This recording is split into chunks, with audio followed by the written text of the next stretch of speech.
paano gamitin ang opacity sa BN application. So simulan na natin. Open nyo lang ang inyong BN application. At dito tap nyo lang itong plus icon na nasa kanang babang bahagi. At dito tap nyo lang itong new video.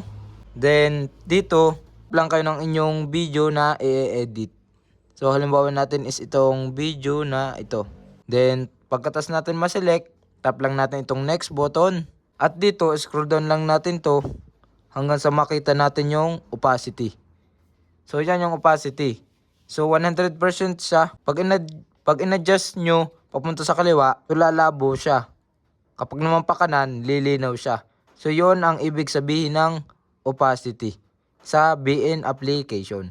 Then pag nakuha nyo na, halimbawa gusto nyo medyo malabo or medyo madilim, ganito lang ang inyong iset, mga 50%. Kita naman yan dito sa tabi. Then kapag tapos na, tap nyo lang itong check button sa baba at successful na nating nagamit ang opacity sa BN application.